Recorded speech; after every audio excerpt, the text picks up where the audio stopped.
Hello, and how is everybody today? This is Shane with Shane's Books and Review, and we will be talking about The Adventures of Sherlock. This is part 2 of the series, and in this one we'll be covering the next 3.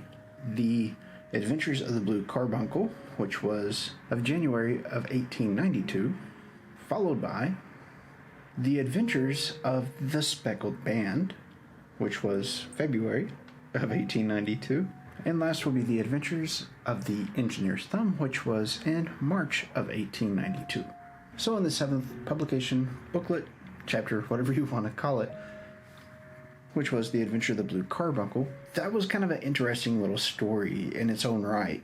It's a standalone for sure. You wouldn't have to have read Sherlock to get Sherlock in this one, and it had a fairly different premises than other ones before it, being that there is this priceless jewel that is found inside the gullet of a holiday turkey, as it were. And of course there's a person that is going to be put on trial for this, and Sherlock has to, well, it doesn't has to, but he takes on figuring out what really happened because it intrigued him.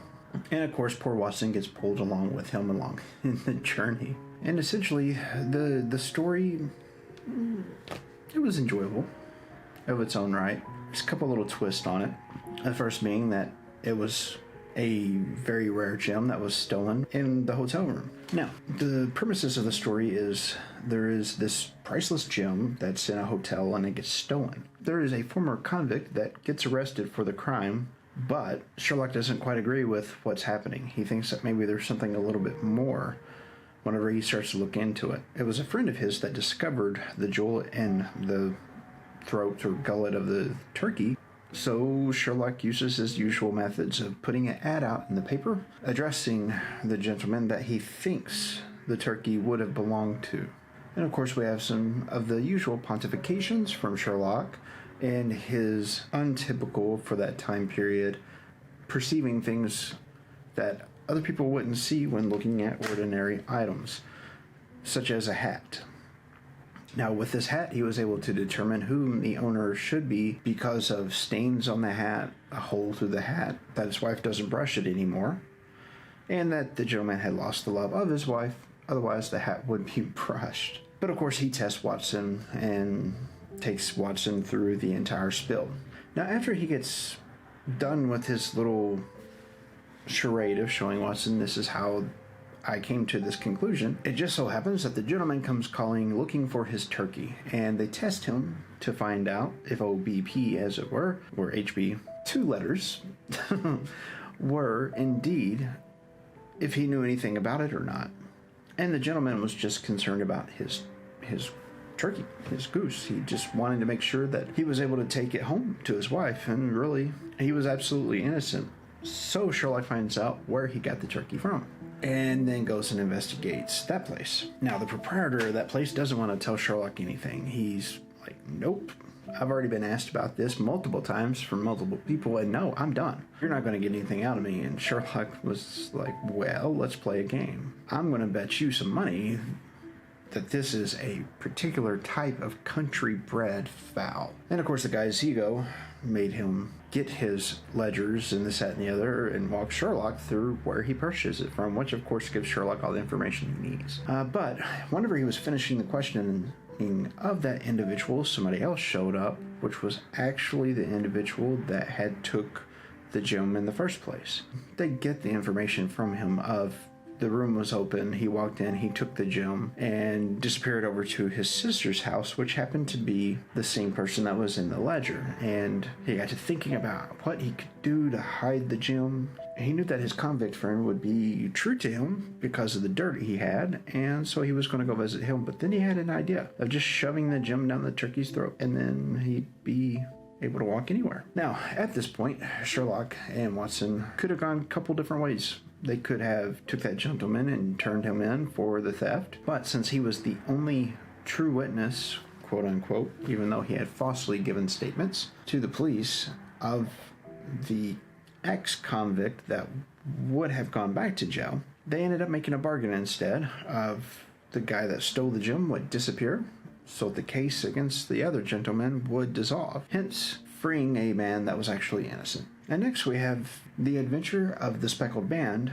and that one was unique in its own right. Something that I'm starting to find that I'm enjoying about these books or booklets or the releases, and I'm sure that other people did too when they were being released, is that even though they're following the same formulation quite rarely, the subject matter changes quite a bit in between the first one and the next one and the next one, so on and so forth. At least they are in the adventures. So The Adventure of the Speckled Band. If you'll remember, in the first one that we did, there was a girl that was going to get married, but her stepdad didn't want her to, so he scared her by hurting her heart from being married, or that was his idea. And in this one, it's kind of the same in that regard, but the way that the crimes were perpetrated against her and her sister, which was her twin, were completely different. And this one opens up kind of the same way as the rest, really. I think that we're probably going to skip the opening from this point forward because it seems like it's going to be pretty much the same way. If it's different, I will let you know. So introduce Helen Stoner.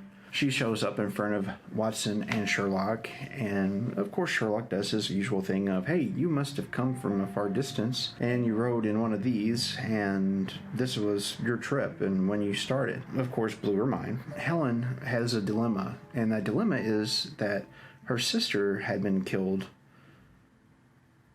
and it really didn't make any sense to her.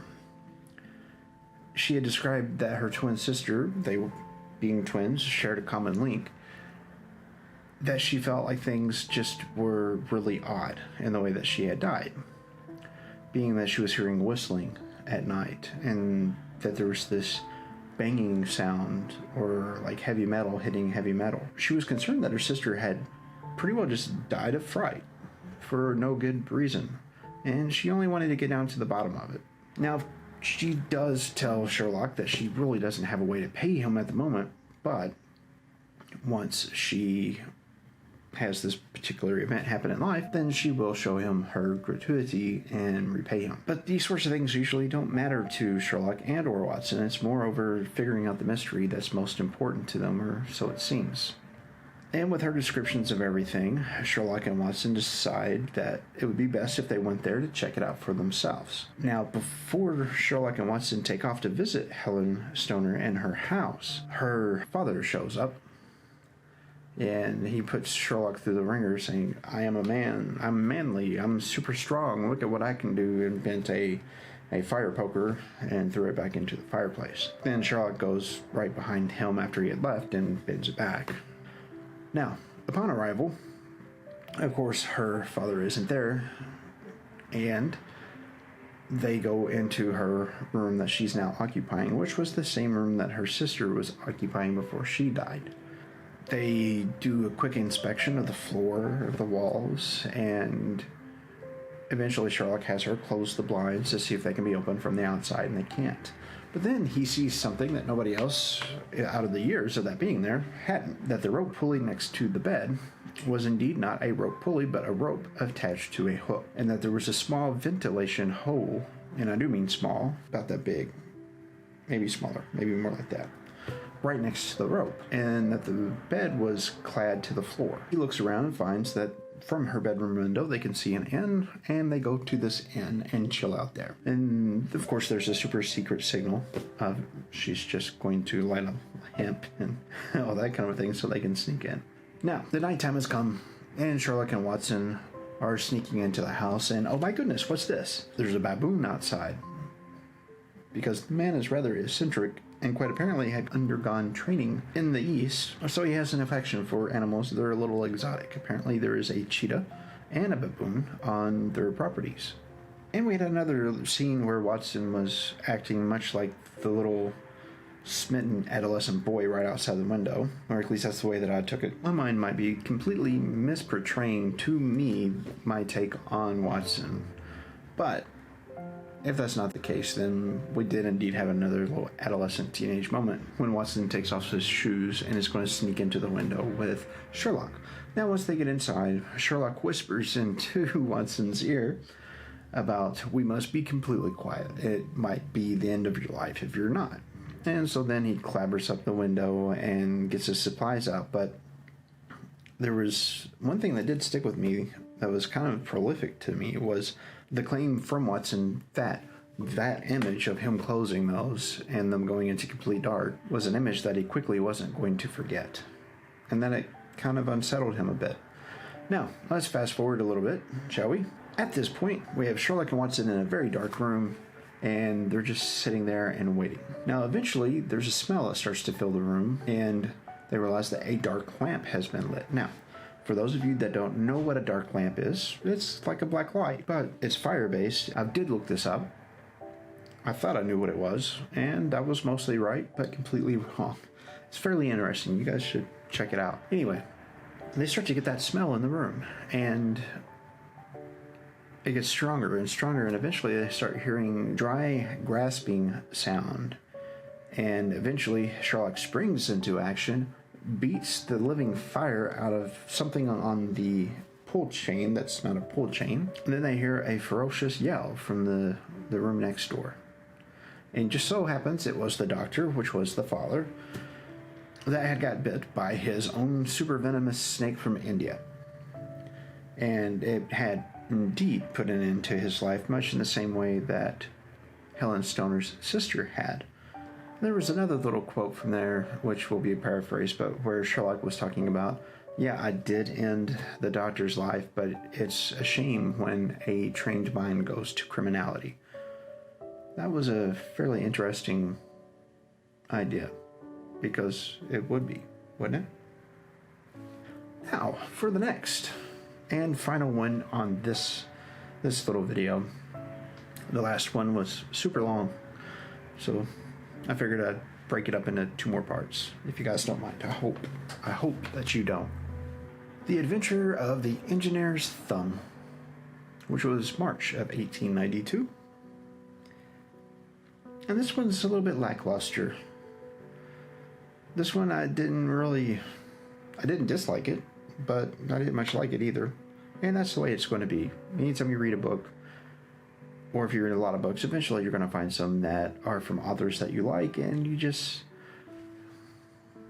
don't feel like it's what it should have been, maybe. But it did have its own little merits. And there was a bit of an interesting idea to it.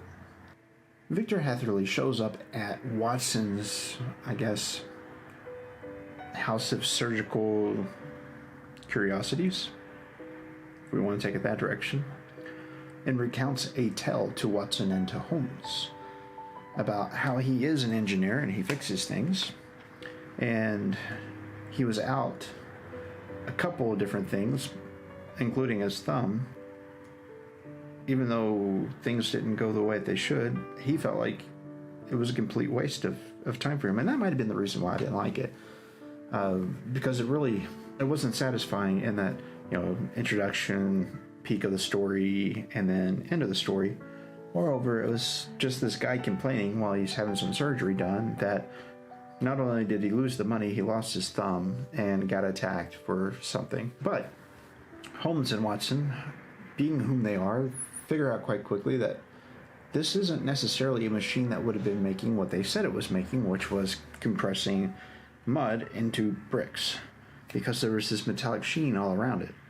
And whenever Victor questioned the guy that had hired him, he got enraged and chased him off and cut his thumb off while he was in the process. So I guess the moral of this story is, don't ask questions when you're hired to do a job. No. But in all seriousness, if I were in Victor's shoes and I went out to a strange place, was put into a vehicle that had frosted out glass so I couldn't see where I was going, and then repaired something, I would be curious enough to ask questions, and then I too would be missing a thumb. And this ends part 2. Now, I invite your comments down below. I will read them. I will comment on them. I have a lot of catching up to do this weekend, but that's okay. So, if you saw anything in here you thought anybody might like, make sure you share it to them. If you happen to be new to the family, make sure that you hit that little subscribe button wherever it is right through here. And don't forget about clicking on that bell, because we all need some more cowbell in our life. And, as always, if you happen to find a good book in between now and the next video, do let me know about it in the description down there, and I will read it along with you guys quite happily. Until next time, this has been Shane with Shane's Books and Review. I hope that you guys have a great read, and I will see you in the next video.